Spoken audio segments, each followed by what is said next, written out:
Hello everyone, this is Ryoma. Sometimes to really get a feel for the country's mood, you don't need to read the dozen reports. You just need to look at what's going viral. Today, we are gonna deconstruct one single news video that has absolutely gripped Japan, and we are gonna break down why it's such a big deal. So this is the number that just completely stopped me in my tracks. 5.2 million. That's how many views this video got. And get this, it's not a pop music video, it's a deep dive analysis of geopolitics. A number like that, it tells you something really important is bubbling up just beneath the surface. So that's a big question for us today. What is in the world is in this video that got millions of people to click, watch and comment? We're gonna unpack the main argument, and then this is the really fascinating part. We will dig into the viewer's comment to find the real story behind the story. Alright, so the video doesn't ease you in with some quiet, stuffy analysis. Nope, it kicks off with a public shutdown. It sets the scene by showing this really dramatic change in how Japan is dealing with China on the world stage, moving away from private backroom notes to a very public, very direct fight. In this moment, it represents a huge shift in tone. According to the video, Japan's usual move was to respond to China's complaint with these very formal, very private letters. But not this time when China's ambassador stood up and called Japan a risk to peace. Japan's ambassador stood right up and fired back, right then and there, calling the claims baseless. As the original video put it, the gloves were finally off. So from that explosive opening, the video moves to its first really big argument. It focuses on a specific move China made that, well, according to this analysis, created this giant logical mess that totally backfired on them. And the person right in the middle of all this is General Shigeru Iwasaki. He's former 4-star general, basically the top military officer in Japan. China hit him with a personal sanction, told him he couldn't enter China, Hong Kong and Macau. And the reason? He was working as an advisor for the government in Taiwan. And right here is a paradox the video points out. Just think about it. China is saying, you are in Taiwan, so you are banned from China.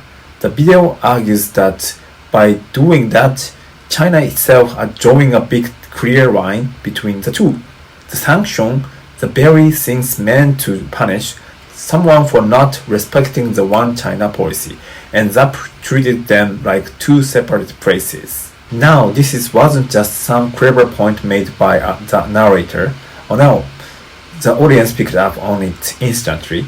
This one comment in particular just cuts right to the chase and shows you exactly how much this idea resonated with everybody watching. Now, this wasn't just some clever point made by the narrator. Oh no, the audience picked up on it instantly. This one comment in particular just cut right to the chase and show you exactly how much this idea resonated with everyone watching. And here is the proof right here. This one comment put from the original video got over 3,500 likes. That shows you the audience wasn't just sitting back and watching, they were actually nodding along, agreeing that China has a kind of hilariously shot itself in the foot with its own argument.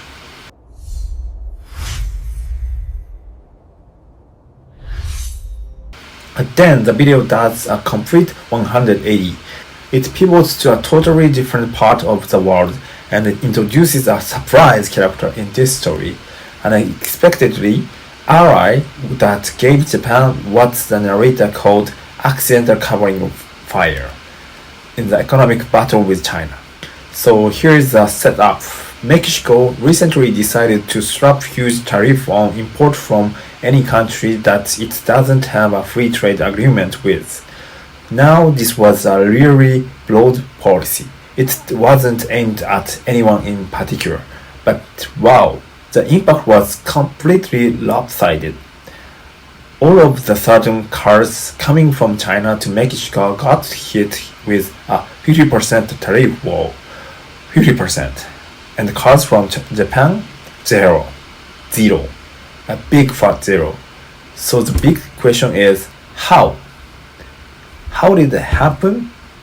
Well, the video represents this as a brilliant long game or move. 20 years ago, way back in 2005, Japan signed a big economic deal with Mexico.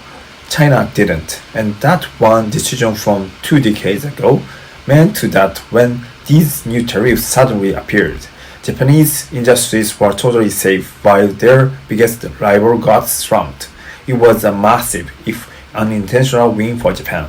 And just to add a little more flavor, the video also mentioned that Mexico is a huge supplier of pork to Japan, which helps keep grocery prices stable. It's all part of painting this picture of a really strong, mutually beneficial amigo relationship that is now paying off in an unexpected way.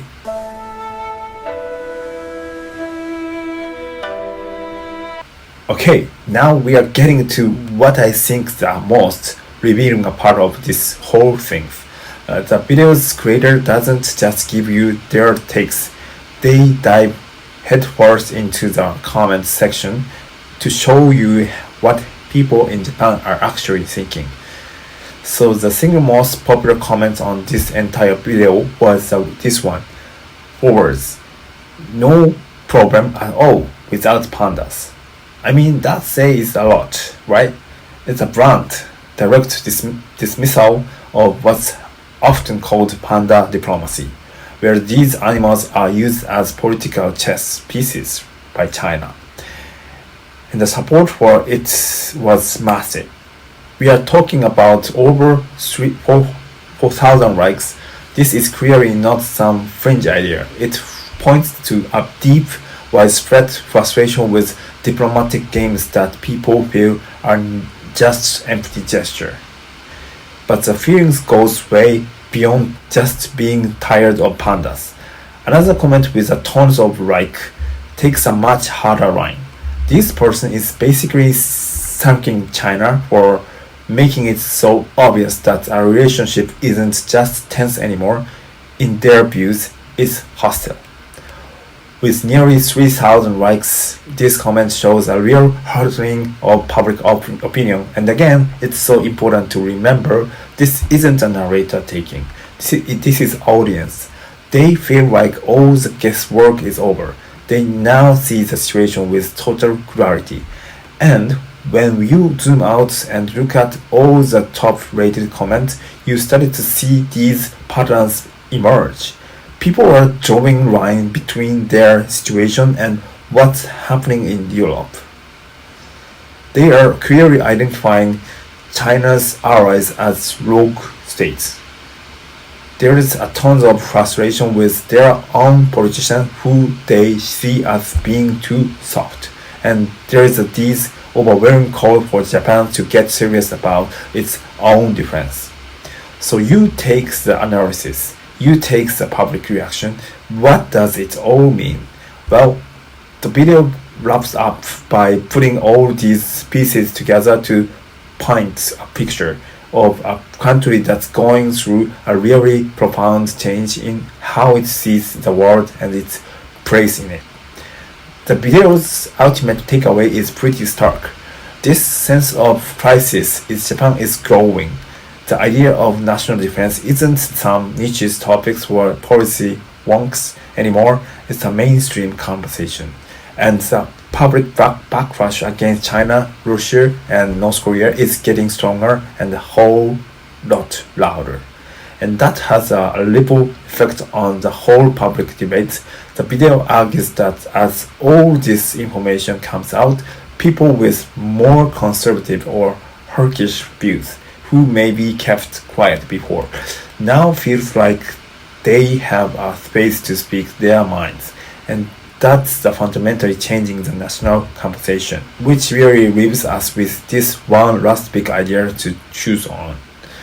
We usually think of geopolitics as something that happens in quiet room between diplomats, but what happens when the news front line is a YouTube video? When one piece of media can both perfectly capture and then crank up the volume on a nation's mood, it makes you wonder what is the future all this is going to look like. What do you all think? Please let me know in the comments and hit that like button. This was Ryoma, digging deep into the video going viral in Japan. Don't forget to subscribe and like. Thank you for watching and see you next time.